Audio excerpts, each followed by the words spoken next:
Hello, my friends. Nathan Liao here. The website is watchmanscry.com.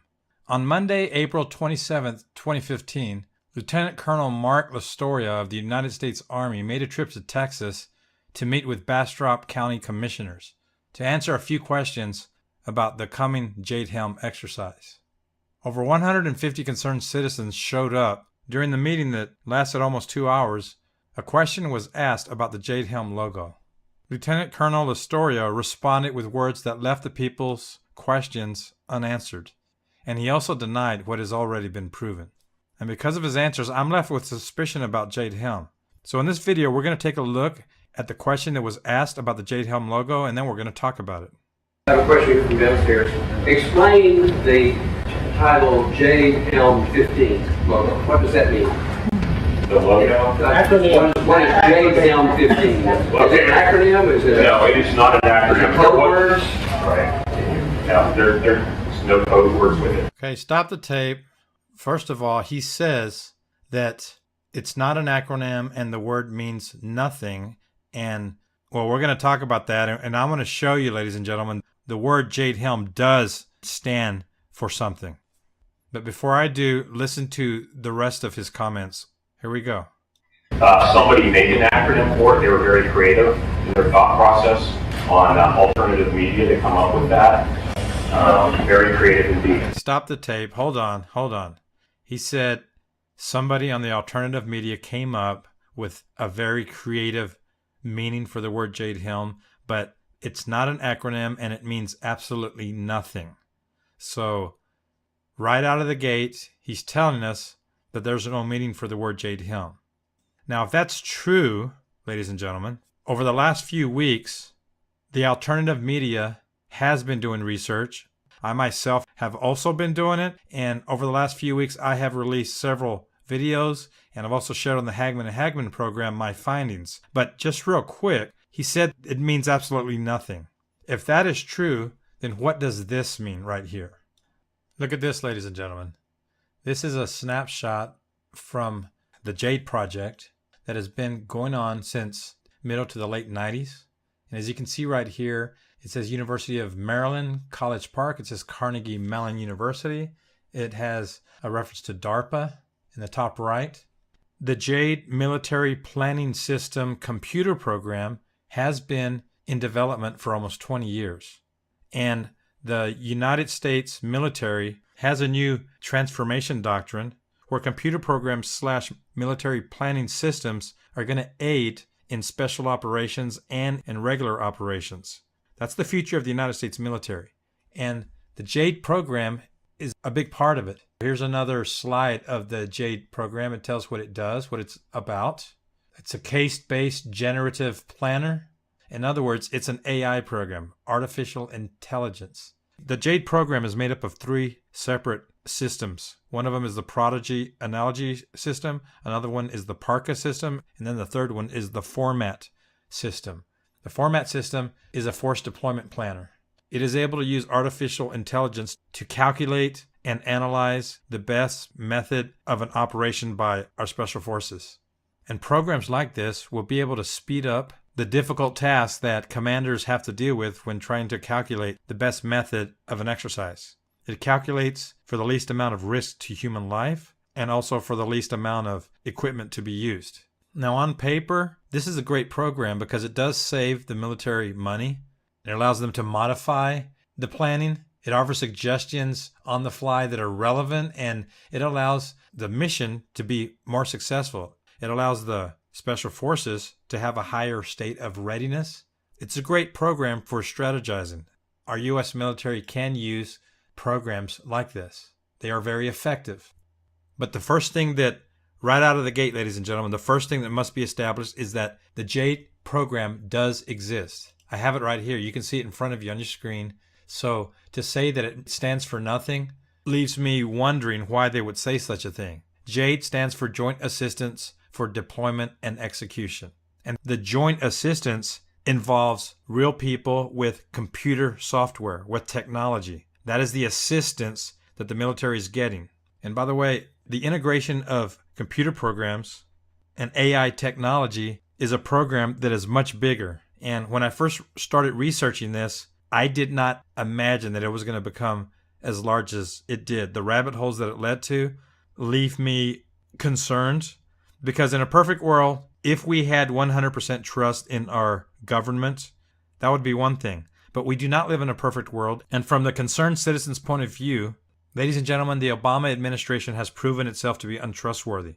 Over and over, we are seeing world events take place. We're seeing legislation and mandates and bills and executive orders and directives continue to get passed by the administration, which is sending America into the Orwellian world of Big Brother and tyranny. We see the foundation and the framework taking place right now. So this is why I am concerned with Operation Jade Helm. Now, I want to say up front that while it may be possible that Jade Helm may not go live this time, nevertheless, it is still a concern because the U.S. military is breaking new ground with the way that they are conducting their missions. And it is concerning because the new United States military doctrine has elements that are Orwellian. But let's get back to the video. He said it means nothing. But ladies and gentlemen, you can see right here that it does mean something. Okay, let's continue.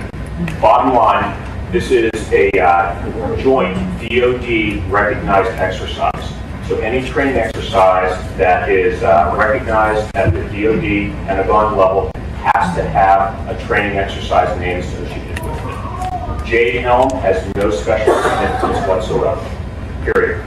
Much like any other training exercise or operation, you name them as a point of reference.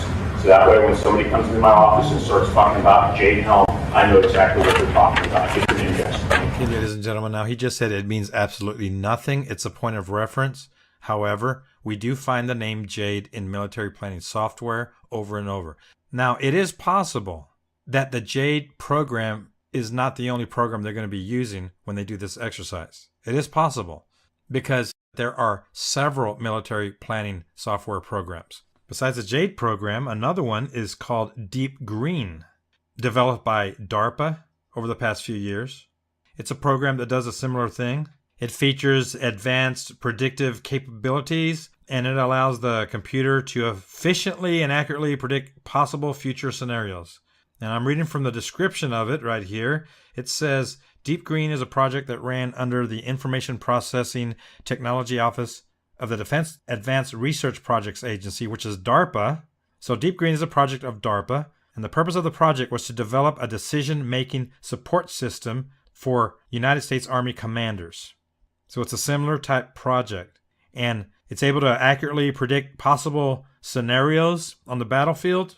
It analyzes them, it examines the current situation, and it gives the Army commanders a better view of possible outcome for their decisions. So that's another program that exists, Deep Green. In addition to those two, there are several others. Now, this is a document that was put out by Canada, and this document analyzes several military planning systems. As you can see right here, it's from Canada, and it analyzes the Jade program as well as many others that the United States has developed or is developing right now. And as I scroll through here, here are several others. The Fox Genetic Algorithm, or FOXGA, the Contingency Theater Automatic Planning System, or the CTAPS, the Joint Assistant for Development and Execution, there's Jade right there, the Dynamic Analysis and Replanning Tool, or DART, the Anticipatory Planning Support System, or APSS, Time Phase Force Deployment Data Editor, or TP-Edit, and it goes on and on. Ladies and gentlemen, you see all these right here? So there is not just one military planning system. There are many, but this is the new doctrine of the DoD, the Department of Defense. That is to incorporate planning systems to be able to make the military, the special forces, lean and mean. It allows them to use less people and less equipment to get more work done. So that's the future. Now, let's go on and watch this, folks. They're going to talk about the logo itself and the image that's in the middle. And I want you to pay close attention to what he says, because it's not what he says that is interesting and concerning, but it is what he does not say. And by the way, the answer that he's about to give is a recreation of history. He is going to put a spin on what we know in established history. Here we go. The follow-up question there is, what about that strange image in the center where the sword and arrows cross? Who brings that up? Okay, so the arrows, the cross arrows, as some people out here are from the Special Forces community, that is the branch insignia for Special Forces. The dagger going back through there is the commando dagger from World War II. The clog in there is a Danish clog. There it is. That goes back to World War II up in Holland, Norway, and the like during the occupied days. Okay, stop the tape. Now, pay close attention, ladies and gentlemen. He broke down the logo, and I have done that on my program, because the Jade Helm logo has the two arrows crossing. It has a sword or dagger through the middle, and then it has the odd transparent image that has been now shown to be a Danish clog. And that's what he just said. Now, the two arrows and the sword are the same images that are in the Special Forces logo for the Green Berets, for the U.S. Army Special Forces. However, in the middle of the Jade Helm logo is a Danish clog. If you saw my other video, you saw what I had to say about it. And over the past few weeks, there have been a lot of people speculating about what that is, and some people have said what he is about to say. However, listen to how he says it. He says the clog comes from World War II. Pay attention, folks. World War II. That would mean in the 1940s. The image of the clog comes from 1940s, and he's about to say that the word sabotage came from something that occurred in World War II, which is recreating history. Now watch this. People who were in the resistance threw their sabots, their shoes, into machinery, and the machinery would break. Hence, sabotage came from that activity. And that's one of the things that Special Forces do in an unconventional warfare environment with the people that they're trying to conduct with. So it's traced back to those times of World War II. Now, did you hear it, folks? He said that the method of sabotage comes from World War II, when the Danish and the Norwegians would take off their wooden shoes and throw it into the machinery to sabotage the Nazis during World War II, when they were occupied by Hitler. Now, according to what is very easy to find online, and some of you have already seen this, some of you have stated that the shoe is a sabot, it's a Danish shoe, that was used to sabotage machinery in past history. Now, look at this, folks. Now, this is the Wikipedia page for the clog, or sabot, the French word for shoe. And it says sabots were in the 16th to 19th centuries associated with the lower classes. During this period, in the years of the Industrial Revolution, the word sabotage gained currency. Now, please make note of this. During the 16th and 19th centuries, sabotage gained currency. Why? Because it was allegedly derived from the sabot, where sabotage described the actions of disgruntled workers who willfully damaged workplace machinery by throwing their sabots into the works, into the machinery. And some of you have emailed this to me. I've seen it. And before the lieutenant colonel divulged what it meant, a lot of people online on many forums and blogs were already talking about this explanation. And the thing that I find interesting is that this explanation was everywhere almost overnight. I wonder, where did that explanation originate from? Now, if the meaning of the clog and the Jade Helm logo is limited to sabotage, here's the question. How did Lieutenant Colonel Lastoria get it so wrong? Because what he said was the sabotage that this shoe was a part of came from and originated from the resistance of World War II. And that's not true, folks. During World War II, the Danes and the people in Norway did not have wooden shoes to throw into machinery to mess up Hitler's plans. Now, sabotage did occur in the 16th through the 19th century. I have it right here. So when he says that it comes from World War II, was that a Freudian slip? Was he saying that it comes from World War II? By the way, folks, I can't tell you that what it comes from is concentration camps. And then he threw in the sabotage story? Or was it an honest mistake with his knowledge of history? Which one was it? Well, I'm not going to say that he was lying or he made a Freudian slip, because I don't know. I don't know him. However, what I think is going on here is the wooden clog of the Jade Helm logo means several things.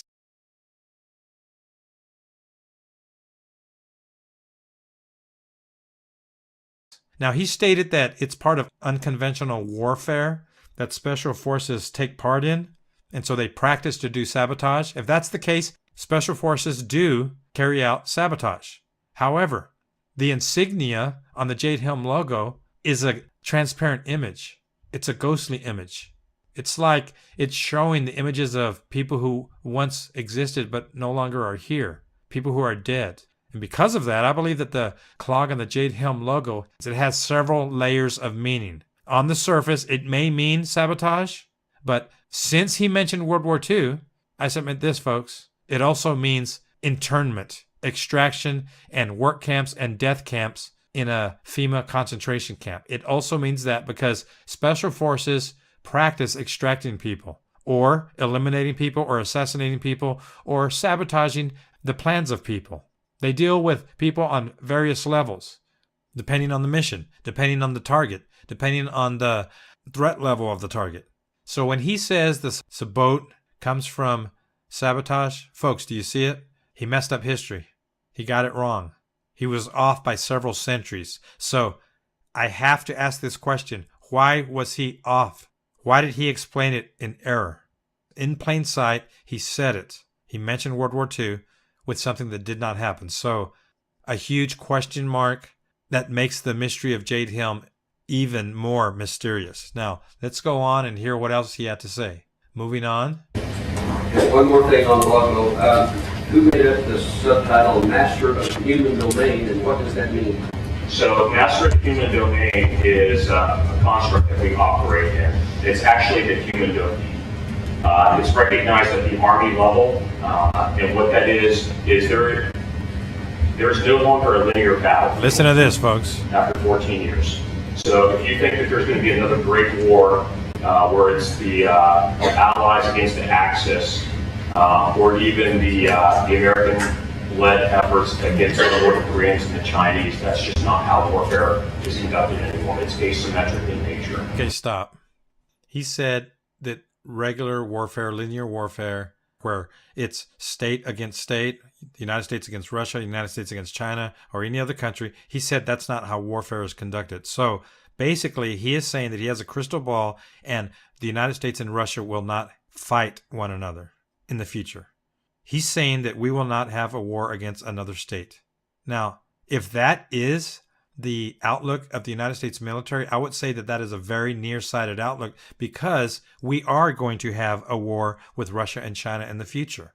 We know that. Those of you who are awake, you know this. The signs are there. War is developing. There are warmongers within our administration. There are warmongers in Congress who want war with Russia.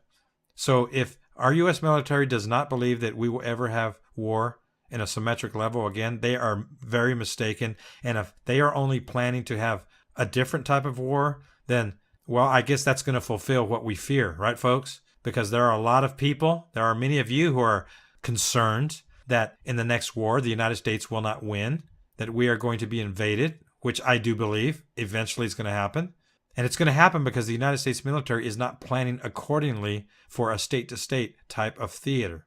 Now, let's look at something else he said. He said war is asymmetric. Listen to him say this again. It's asymmetric in nature. Okay, let's examine that word. War is now asymmetrical in nature. That is the new method of war. Now, for those of you that may not be aware what asymmetric means, let me show you what it means right here. This is going to make you feel all warm and fuzzy. Look at this, folks. Asymmetric warfare is war between belligerents whose relative military power differs significantly, or whose strategy or tactics differ significantly. What does that mean? The term is frequently used to describe what is called guerrilla warfare, insurgency, terrorism, counterinsurgency, and counterterrorism. Essentially violent conflict between formal military and an informal, less equipped and supported, undermanned, but a resilient opponent. In other words, ladies and gentlemen, asymmetric warfare would be against, it says right here, belligerents or an insurgency, or can we also add separatists, or what are labeled domestic terrorists or constitutionalists or patriots or militia members.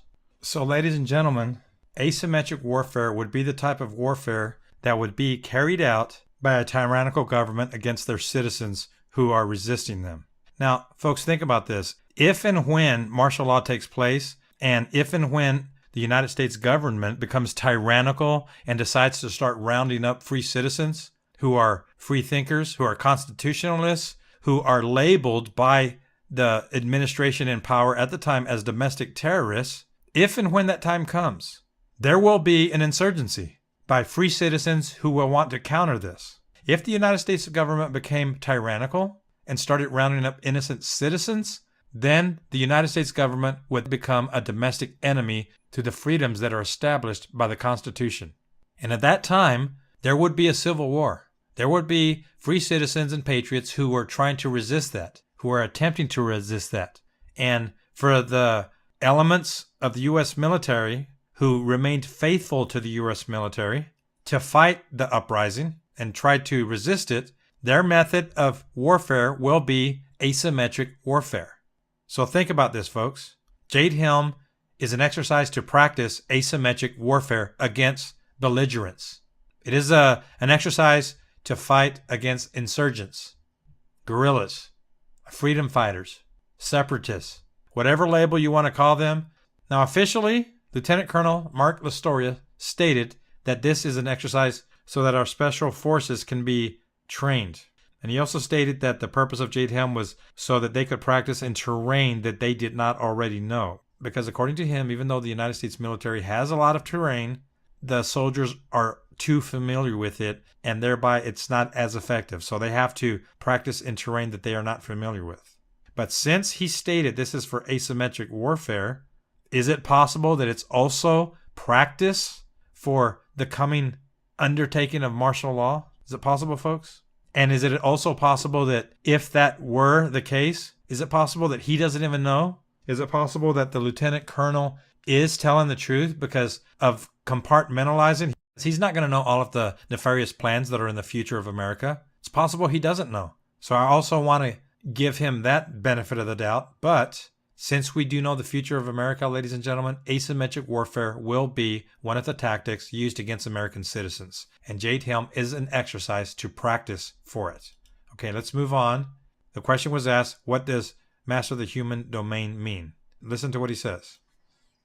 And what is at the root or vied for by the enemy is the human populace.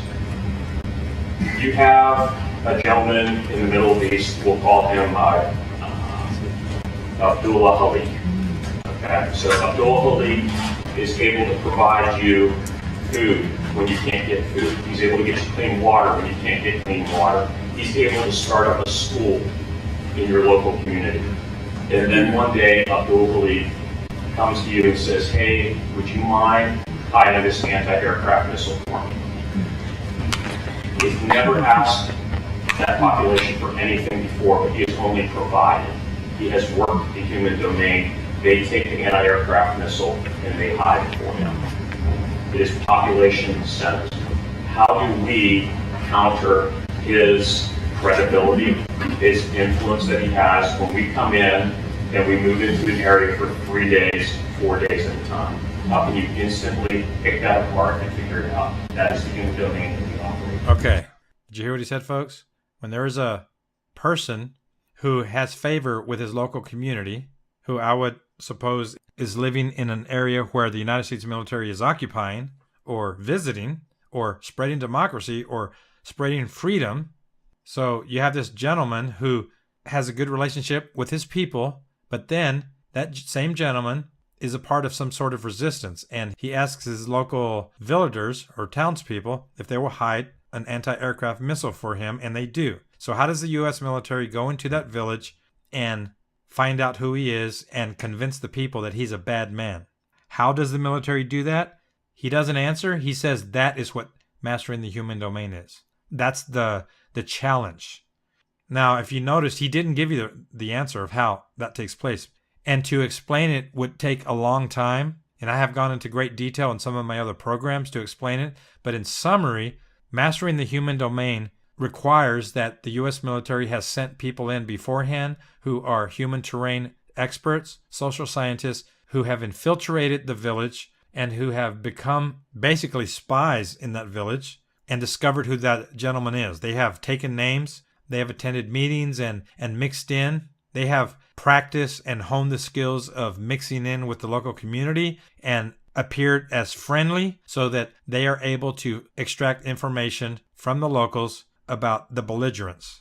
In other words, it necessitates having a team of spies and infiltrators to gather information, to data mine the local population. So now let's bring that home. If the United States did have an uprising, because those of you that are watching this are concerned about an uprising, you're concerned about martial law, if that were to occur here, and if the freedom of the United States went away, and if this thing went live, if the resistance went hot because the United States was pushing the people as a tyrannical dictatorship, if the administration and whoever's in charge, whether it's Obama or someone else, if they went past the line of freedom, then the people of the United States are going to resist. There will be belligerents and separatists and freedom fighters. When that happens, in order to counter that, the United States military is going to use human terrain teams, human terrain experts, spies, and infiltrators to go into different regions to find out who the troublemakers are, according to them. Now, this is a whole other topic. This is a whole other program about infiltration, and I have done a few programs about it. I've written a few articles about it, so go to my website to see that. But that is a whole other chapter of Jade Helm. He admitted right here that there is a challenge to find out names, to deal with the problem people, the troublemakers. So Jade Helm is going to practice on domestic soil here in the United States. They're going to practice several things. In summary, ladies and gentlemen, here's what it is. They're going to practice asymmetric warfare against quote-unquote domestic terrorists or belligerents or insurgents. They're practicing that on the United States. And they're using actors who are hired to pretend they are separatists. They're also going to practice how to infiltrate, how to extract, how to find out names, how to spy. That's the other part of Jade Helm. And when the Lieutenant Colonel Astoria was explaining all this, many people didn't notice those key words that he used. So that's why we're talking about it right now, folks. This is why I am concerned about Jade Helm. Now, again, I don't know if it's going to go live, and I don't know if it's going to be the real thing that takes us there, but I do believe it is the manifestation of the new doctrine of the U.S. military. We are seeing the change, the transformation occur right now. This is it, folks. So when the time comes where they pop the cork, sign along the dotted line, when the decree is made, the directive, the executive order, whatever it takes to send us into that new realm of martial law, the U.S. military is going to be ready for it. So, my friends, stay vigilant. Become knowledgeable about this. If you really want to know the details about Jade Helm, go to my website, watchmanscry.com. I have several programs there where you can see even more details. Get educated, folks, because we're going to need the education. So with that, stay safe, stay vigilant, and we'll see you next time. Bye-bye.